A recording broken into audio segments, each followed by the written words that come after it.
Welcome to United Parks as One Wellness Wednesday for September 20th, 2023. Our topic today is community wellness. My name is Carla Robinson. I'm the Executive Director of United Parks as One. I'm here again today with Hajjah Dena Corbin and her special guest. Hajjah Dena is the United Parks as One Wellness and Wellbeing Navigator and is the guide for our wellness journey. Argentina, last month, you and your guest, Tia Geist, focused on physical wellness. Today, we're looking at our next dimension of wellness, community wellness. Let's get started. Okay, yes. So last month, as Miss Carla mentioned, we went over the physical wellness. So I'm going to remind everybody of the remaining or just the 8 dimensions of wellness, which are spiritual wellness, emotional, physical, community, environmental, intellectual, occupational, and financial wellness. Today, our guest is my friend, Yolanda Stokes. Yolanda comes to us with a wealth of background information about community engagement. She is a community health care worker by trade and a community ambassador for our community, for us.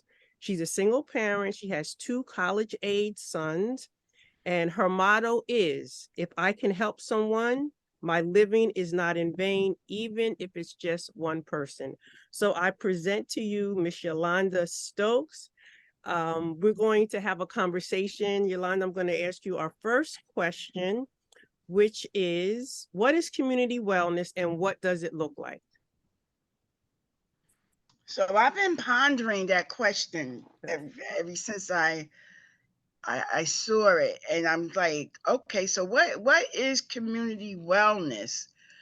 And what I came to the conclusion is, in what context?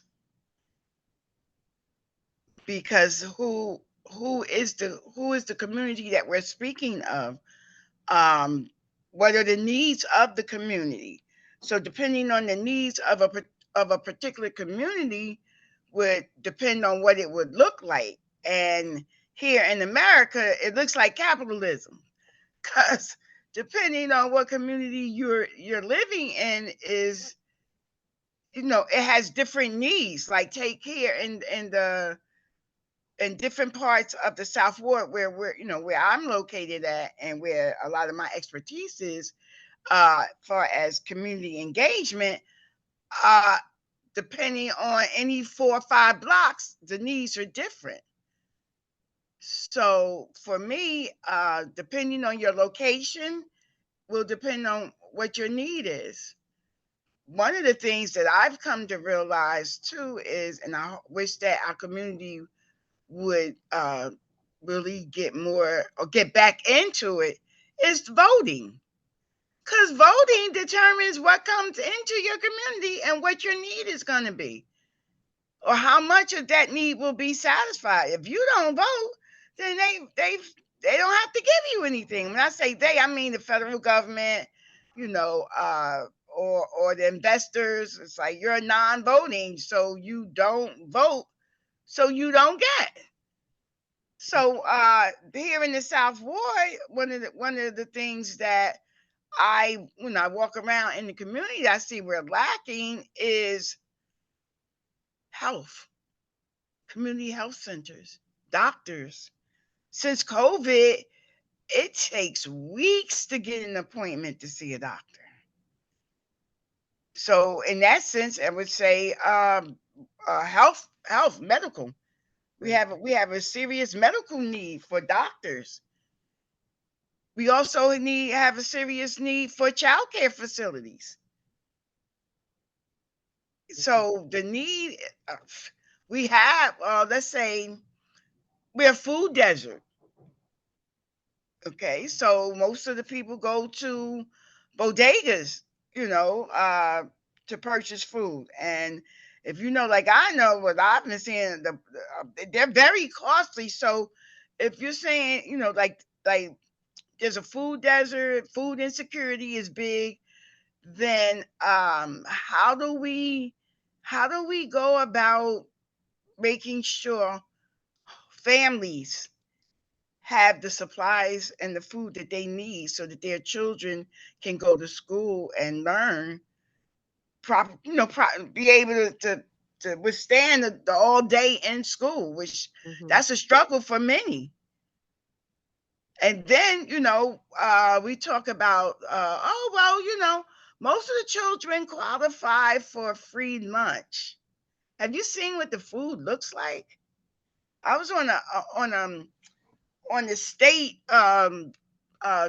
campaign to take a look at what is being provided to the children in schools, and they can give you data that says XYZ and blah blah blah, but the food is, well, technically is horrible.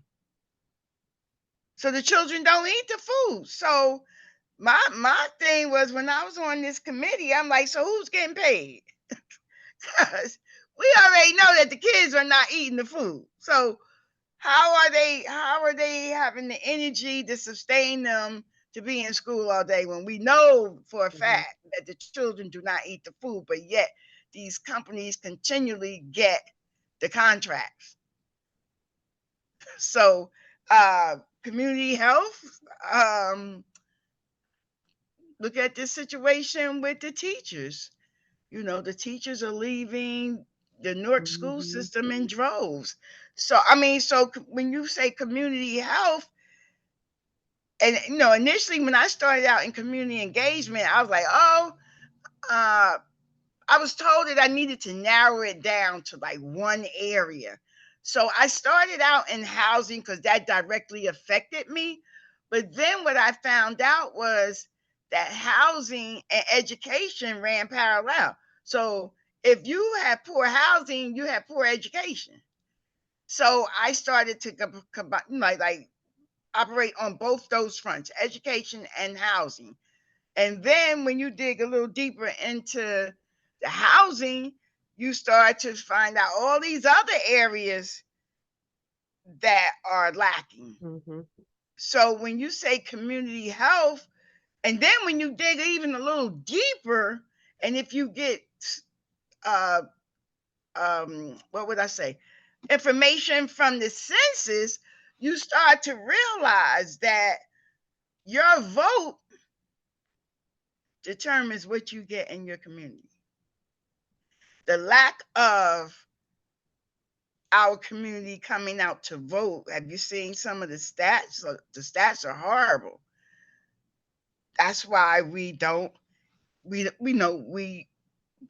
people don't see the connection between voting and needs being met.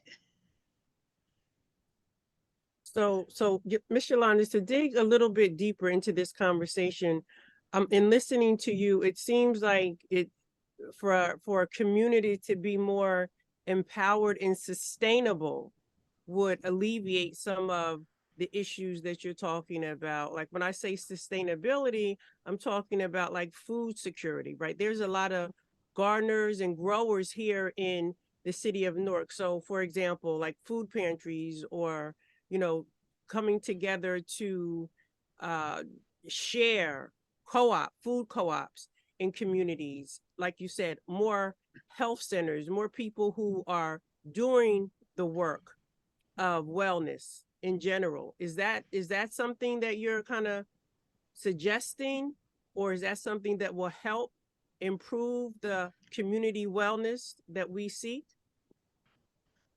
I believe that I would say yes.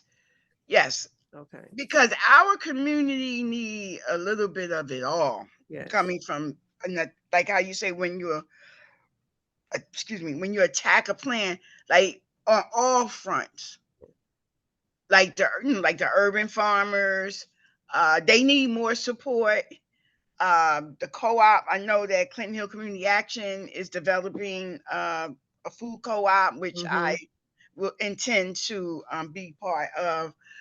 But also on the larger scale, when the state developed put out, the food desert map. And it was ironic because the organization that got the contract to dig a little deeper into this conversation wasn't even from Jersey. So yeah, so that's what I'm talking about. Utilizing what we already have in our community, the sustainability, because we have the skills and the know-how to do pretty much what we need. We just need to collectively come together. Thank you, Yolanda. So we're going to move on to the next question. And it says here, what are some specific things that you do to help promote community wellness? I know this can take a long time.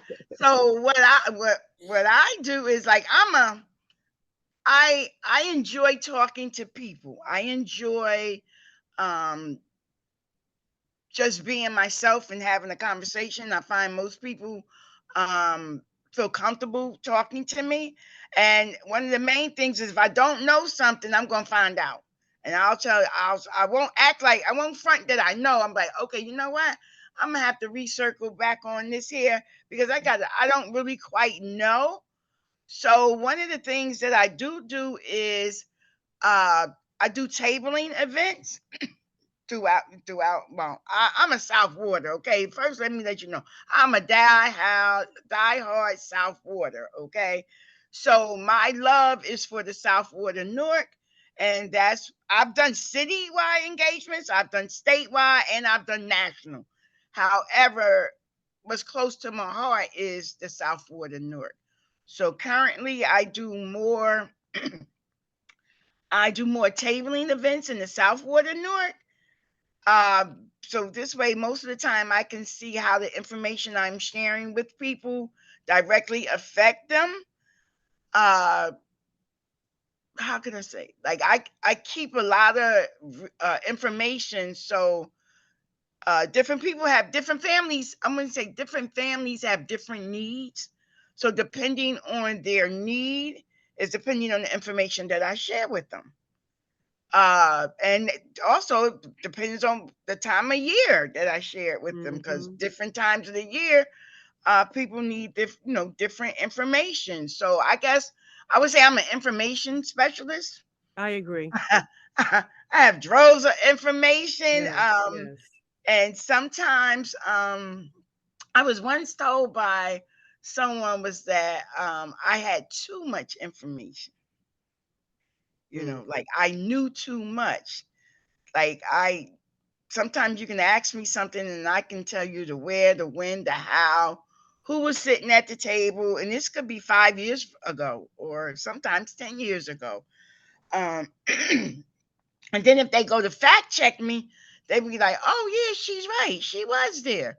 Because one of the things that I was taught was there are some people who should be in the forefront, but then you also got to have the backup, the people in the background. They got to be solid also. And I learned this from the Poor People's Campaign. The national campaign was that everybody can't be in the front. Okay, so you have to have people that are in the background that is solid and that are making sure you don't get infiltrated, as what happened, as we know, with Co-Interpol and all of them. They got infiltrated. And, the good that they did was turned upside down because of, the backdrop, what would you call them, spies or just, what do you call them now? They call them disruptors. Disruptors of progress. So I prefer to be in the background, and be a watcher. And watch things. And then if someone comes to me and they was like, Stokes, did you see that? I was like, yeah, what's your take on it? Well, this is what I thought, this is what I see, and this is how I feel certain things are interrelated. Because, and as we know, some things that are happening in the greater Newark area, in the Newark itself, are by design. they were designed to be disruptors to our mobility, our ability to be sustainable. I was just getting ready to On say the that one word. end, on the one end, they'll well, let's just say, we'll give you a supermarket, and the data tells us that you know you have 45%, 50% of the people that receive food stamps, and or SNAP as they call it now. I'm old school. I still say food stamps. And how about this? Starting September the 1st, 2023, we're going to give them 90 days to either get a job, volunteer, or just do something when you know that the percentage are not skilled to get most of the jobs. They have no transportation. Uh, what else? No transport. Oh, no child care. Mm. Okay, no child care. And let's see what else. They only went as far as like ninth grade, and they got 90 days to get this in order. So who's going to use the grocery store in 90 days? Like, who's actually going to have access? And then, all right, so now, we're no longer going to give them SNAP benefits. And how about we take away some of the WIC too? Like, let's do away with some of those requirements for WIC, right? And let's see. We're going to talk about housing though. Well, we'll give you a building that was 100% affordable. Now we think we'll just give you 10% of those apartments now. Okay. Let's see what else. We're gonna talk about public safety. Oh, okay. We're gonna invest some money in public safety. Okay. So how about we're gonna shut off certain areas, but then in other areas we're going to just allow them to hang out and sell their drugs and act like we don't see it. Why? Because so many African American males have been locked up. However, we're not even thinking about the people who never been locked up, who have never, who really find no peace in their homes where they pay their rent because of the narrative that so many have been locked up, but you're not thinking about how many are living in fear. Fear to go outside. They're scared to go outside because you have 20, 30 guys. Usually when you have that many guys, you're just like, okay, so what's going to happen? Like when is it going to happen? Because what did it used to say? A idle mind is the devil's worship. Like you, like you have and so it's like, oh well, well, you know what? We'll take the employment ban down there and see what see if we can get some of them some jobs, but you're not working on changing their mindset. Yep. Okay, so now they get the job. Now with the jobs, they take the money. Now they can. How back in the day, they used to say, turn that money and flip it. I'm a little old, so I know they use new language, but they haven't changed. Excuse me. They haven't changed the mindset. They haven't worked on changing the mindset. So in a lot of ways, it's still business as usual. You have this like the senior population, which I'm slowly becoming one of them, entering in that realm. They're stuck in their apartments. They paid their dues. They worked hard because that was the generation that When you got a job, you stayed on the job until you were able to retire from it. Now I think the statistics say most likely you'll have 3 to 4 different jobs in your lifetime. Mhm. So it's sort of like a give and a take. On one hand, your community is getting, but then on another hand, is at what price? And two, Yolanda, with all that you said about especially when you said you're kind of like um in the background observing, like the scenario that you just gave us was very vivid, and I'm sure a lot of people can relate to that scenario. One of the things that I found you to be is a leader, and if you want to stay in the background, then I'll just call you a subtle leader. But you have the ability to lead and collectively get people to work together and build their collective skill set to form an organization or to form a goal. So I just want to say that about you as well. You have excellent leadership skills, and on top of the wealth of knowledge. And for someone who has said you know too much, yeah, you do know too much if you don't share it. If you share your information, you can never know. You can never know too much because you're constantly giving it out. And that's what you do. And that's what we appreciate about you in our community. So the next question, how is community wellness related to some of the other dimensions of wellness? As we said, spiritual wellness, emotional, physical, environmental, intellectual, occupation, and financial. How you want to just pick a few and just tell us how those other spaces and places of wellness relates to community wellness.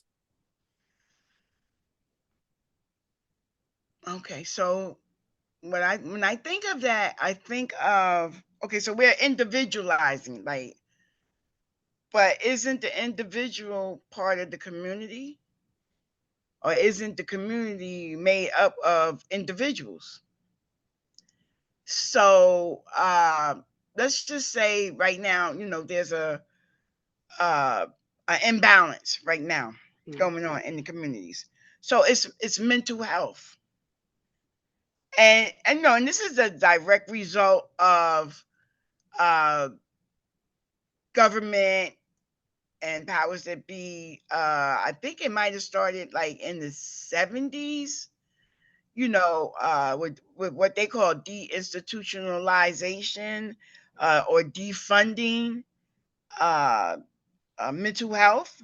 They felt that it wasn't a priority, even though we were coming on the ending of the Vietnam War, and a lot of other areas. So when they defunded the mental health area, they also uh, defunded. What did they also? They also, like, it's usually not just one area. Like when they defund something, it's usually a list of other areas that are defunded at the same time. So that's also during the time coming on the back of several rebellions in certain cities. So they decided to remove financial support. We know this because we from Newark. One of the strongest rebellions was the one in 1967, the rebellion in Newark. And so the powers to be that decided that, how would you say, they're gonna take their money and run? They're gonna go to the hills, you know, and we all know that community, you need finances, you need money for communities to stay vibrant and be well. So they defunded Newark, and it took over 50, almost like 50 years. Now we're seeing it rise like the phoenix, but think about it, 50 years, that's a half a century, you know before. And so they allowed it to decay, and other things took place. So where to read the resources. Even though Newark, like we have the airport, we have the rail system, Or we North. have corporate headquarters located here, uh, and and then they want to talk about tax base, but a lot of the corporations and stuff that are here in Newark pay very little. They don't really pay a lot of taxes. I mean, like, look into it. You'll see. We have a lot of government buildings, a lot of county buildings are all located here in Newark. And from my understanding, was like that erodes your tax base. Versus like if corporate companies or those who do come, they want these extreme tax breaks, right? So now they tell you they're going to hire Norkers. So you're like, oh, okay, they're going to hire Norkers. Let's get them the tax break. And you find out that they might actually only have 3 people that actually live in Newark. And now that's a company with maybe 200 employees, but 3 live in Newark. So they have the tax break, but the Newark residents aren't reaping the benefits from the tax break.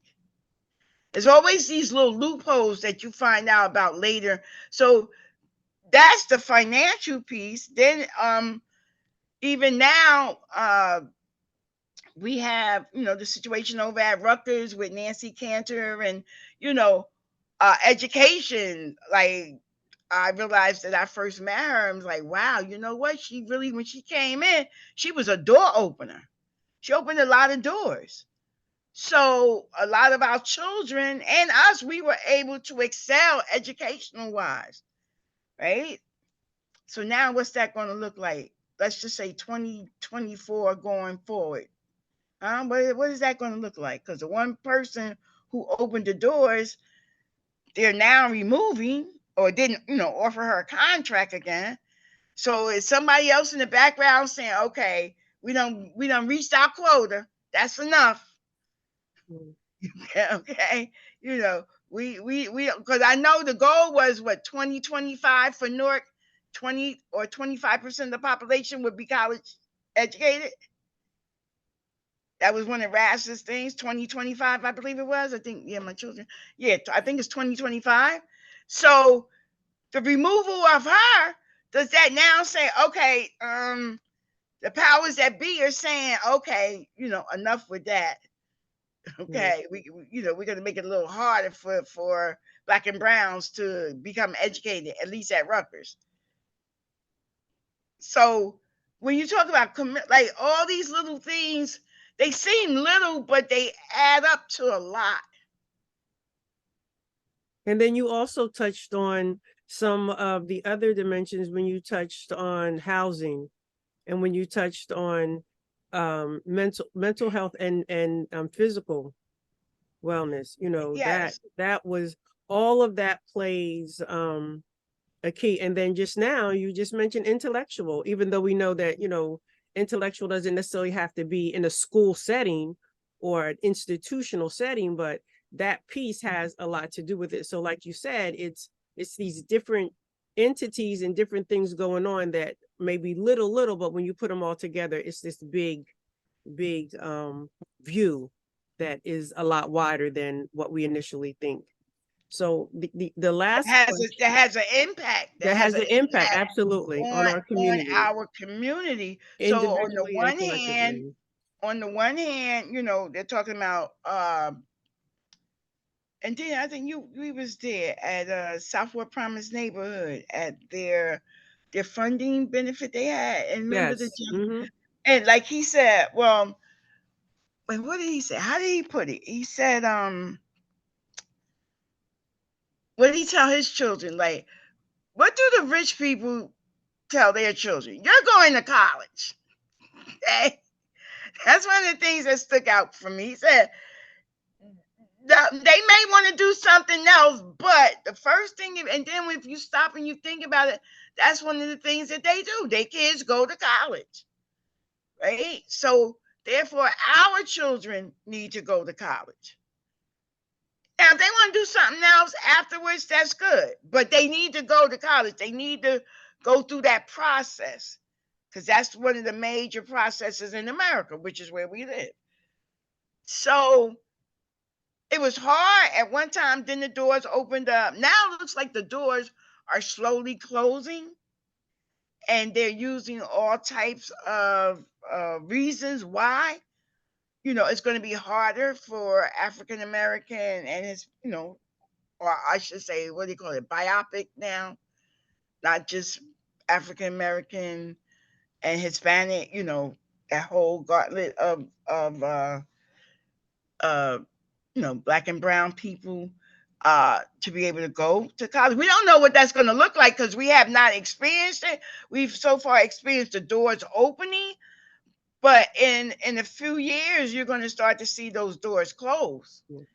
And another thing that I've noticed, because you were saying that everybody, like we should encourage our children to go to college. But one thing that I've noticed is a lot of trade schools are beginning to open back up for students, or I keep saying students, but for people in general. So how do you feel about someone who is just not cut out to go to college, or should we remove that concept and just say you're going, because No, there are a lot of I people. agree with you. I totally agree with you on, but see, what happened was the powers that be, once again, were not pushing, like when I was coming up, they were pushing trade. You still had Yeah, home like economics. that was the thing. You still had Yeah, shop, all those different things. So those were removed out of school. So right. they took those from being part of the conversation. So that's why you had a lot of children who fell by the wayside because they were not interested in pursuing college degrees. So And a lot of the trade schools, so quote unquote, the trade schools were not being funded.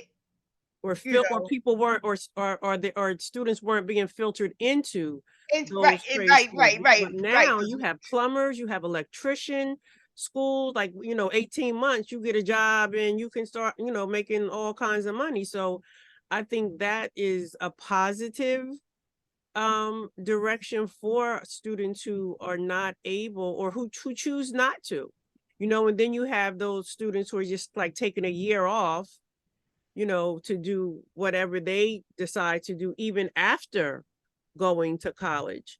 So, but I understand too, and I see what you're saying about the funding, right? That's huge. And then that's huge, the funding, Yeah, and and what that that has an looks like. impact.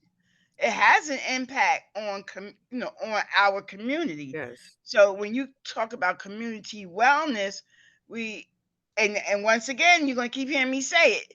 Technically, it still all goes back to the vote.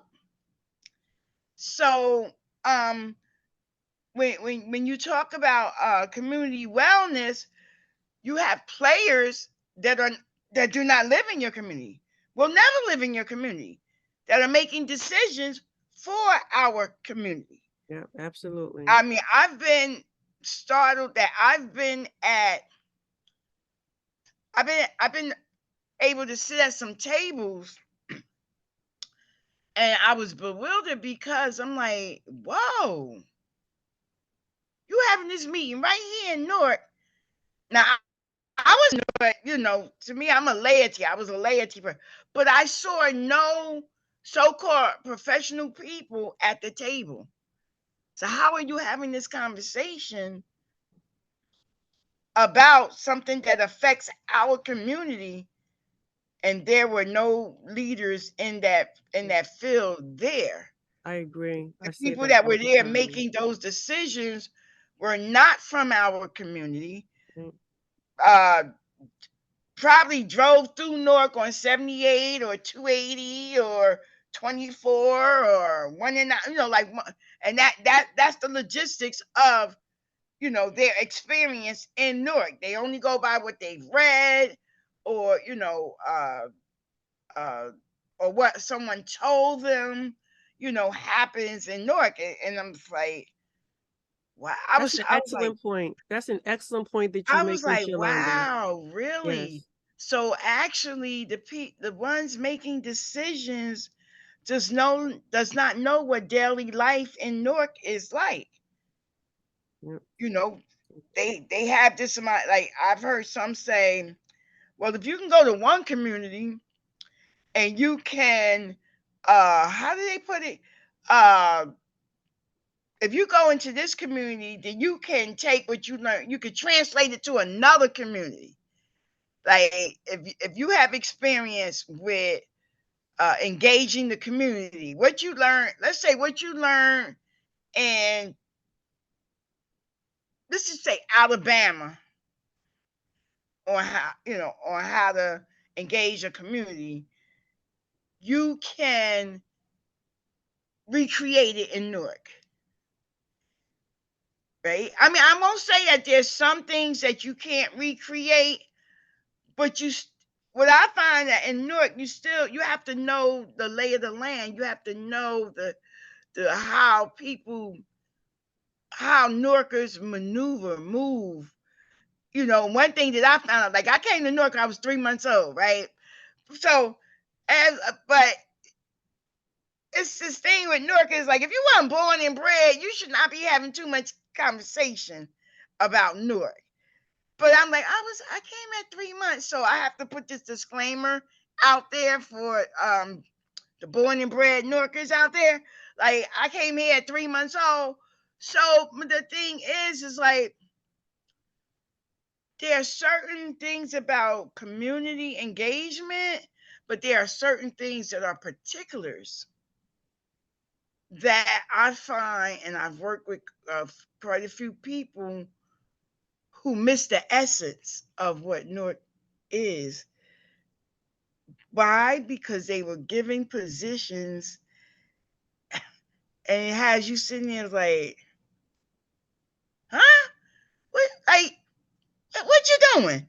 Oh well, I think this is, well, we did this in Alabama, and we created it in Detroit, and so now we're gonna bring it to Newark.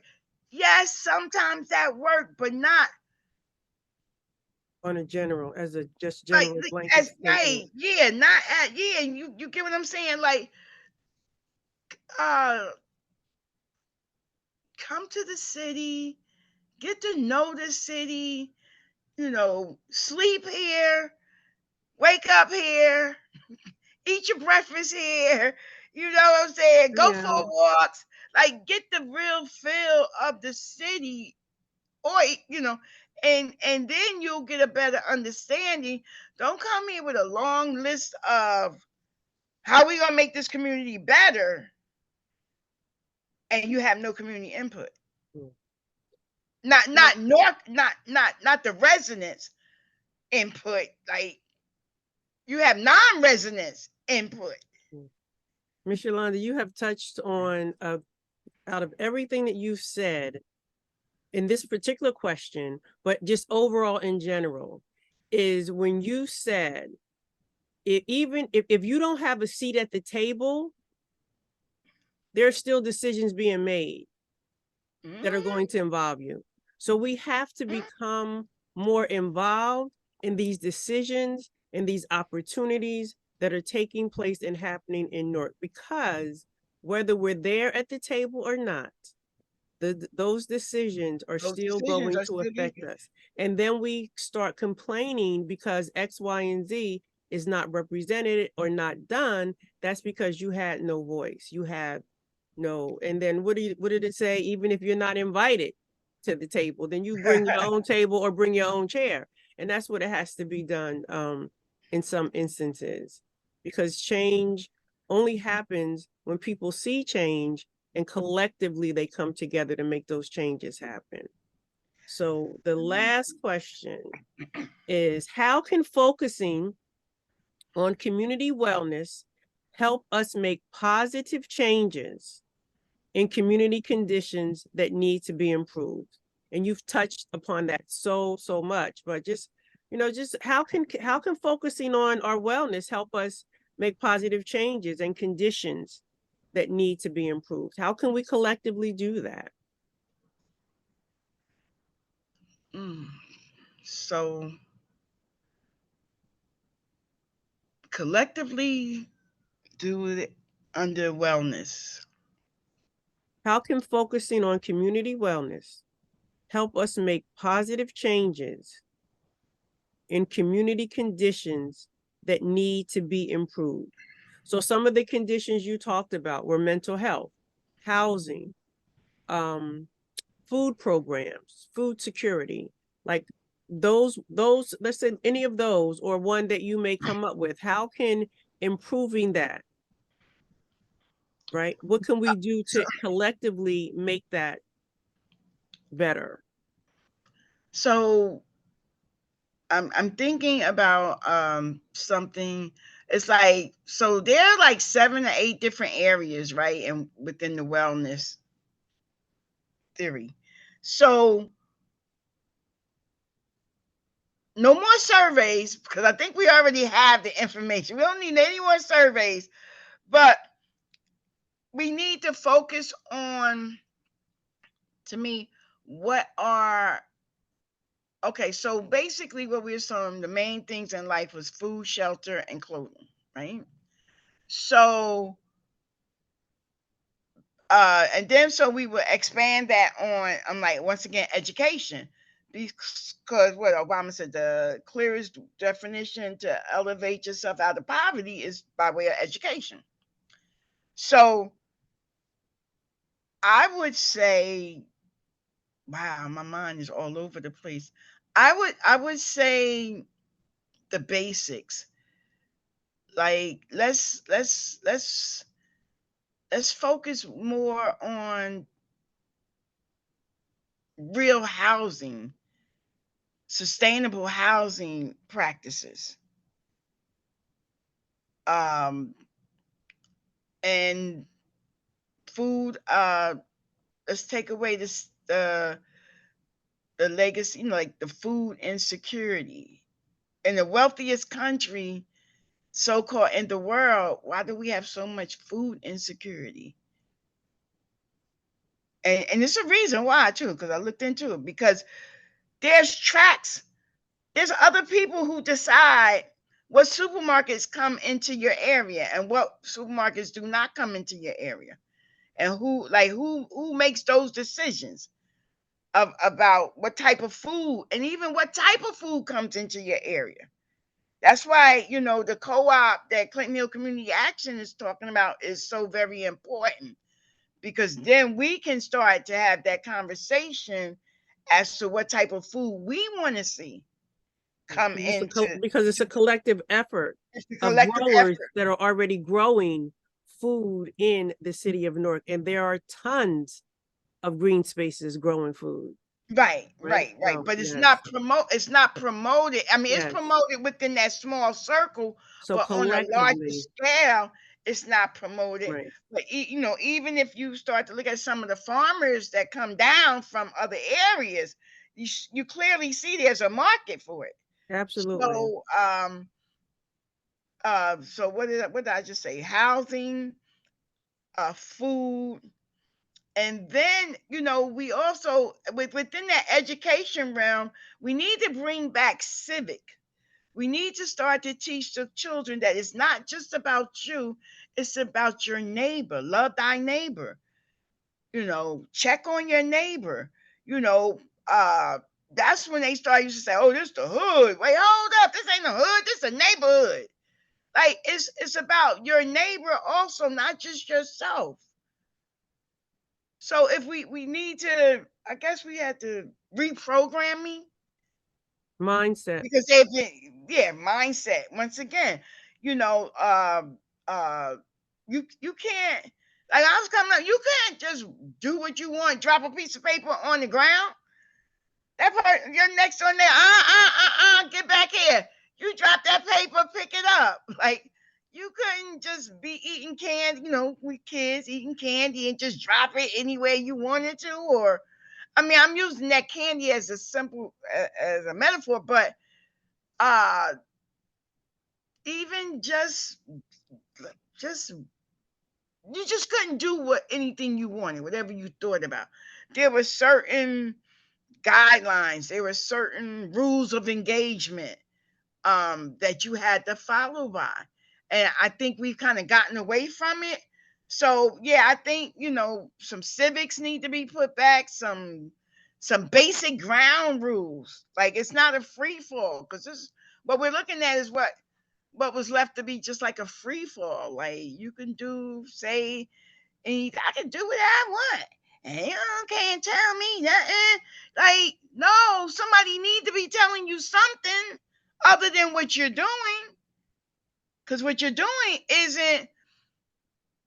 it might appear to be pushing you forward, but it's really pushing you directly backwards, but it's not pushing our community forward.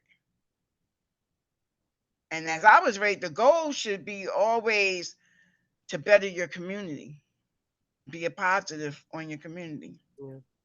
Thank you. Thank you. Oh my gosh, this has been such stimulating conversation. I told y'all she was a wealth of knowledge. She just touched the tip of the iceberg, though. Oh, Yolanda, thank you. I hope I stayed focused, because that just like it was wonderful. It was opened the doors for like a lot of things that sometimes I feel need to be said, Yes. but there's no play, no, or they're having silos just with their, conversations, or they wait till it's ready to be like it's an explosion, like data information, but sometimes we need to just go back to the basic. To the basic simplicity.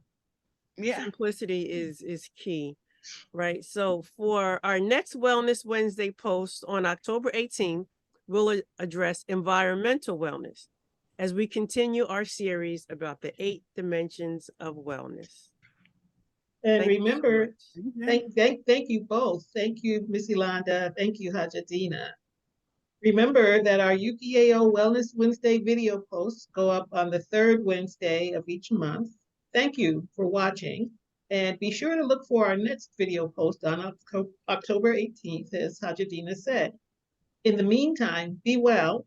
Make sure to enjoy yourself outside at a park, playground, garden, or other open space.